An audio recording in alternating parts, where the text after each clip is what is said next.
When special occasions roll around, I love to whip up a quick batch of my cranberry cocktail meatballs. They're quick, they're easy, and they're full of great flavor. Now, these begin with 2 pounds of ground pork. To that, we're going to add 2 whole eggs. Now, these are going to help to bind the meatballs together. To that, some panko breadcrumbs. And now I'm going to use the 2 best tools that I think you have in the kitchen. They're attached to your wrist, your hands. Get in there and really work that egg and that breadcrumb mixture into the ground meat. Now, you don't want to overwork this. What we're trying to do is just moisten the breadcrumbs just a bit to where it starts to pull together and starts to thicken. And your hands will be plenty messy, so you'll wash these as soon as you're done. Now, to that, we're going to add some chopped onion. And my hands are clean and all ready into the mix, so no worries there. Some chopped rosemary. If you've got dried rosemary in the cabinet, that's fine too. The fresh is just so lovely because it adds such great flavor. Then we add in some salty soy sauce. Then a classic ingredient in the meatballs, some regular ketchup. Then a little crushed black pepper. And finally, some minced garlic. Again, get your hands back into the mix. Avoid the temptation to overwork this. You just want to combine your ingredients until they start to pull together. So the meatball mix is all pulled together. It's now time to form these into about 1-inch meatballs, and then we'll brown them in batches.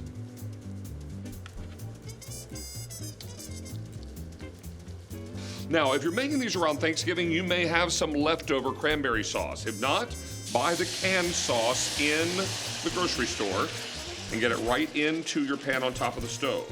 Ours is obviously a little preheated here, but that's just going to help dissolve that cranberry sauce even faster. Then you're going to get your favorite bottled barbecue sauce. These are meatballs after all, so we're going to add a little tang there with some beautiful tangy and sweet barbecue sauce. To that, some brown sugar. Then some lemon juice to brighten it up.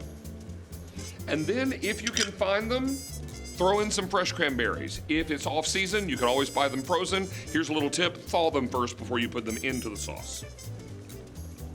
Now, we'll give this a bit of a stir because what we're hoping to have happen here is for all of that cranberry sauce to begin to dissolve, mix in with that beautiful barbecue sauce and the brown sugar, brightness from the lemon juice, and the added freshness of the fresh cranberries. Ooh, this is really starting to smell good. The tang of that barbecue sauce combined with the sweet of the cranberry sauce. Really delicious. So let's go ahead and pop these right into the barbecue sauce. Be careful, these are still a bit fragile. Even though they've been browned, they're still soft. So go in with these very carefully. Once they're all inside the pan, we're gonna make sure they're all submerged in this beautiful barbecue cranberry sauce. Again, be gentle in this process, making sure that they're nice and covered. In here, get a little of the sauce and just spoon it right over top. Beautiful. Boy, these smell great. Now, once they're all inside the sauce, these are going to the oven for about 30 to 35 minutes, and then we'll be ready for serving.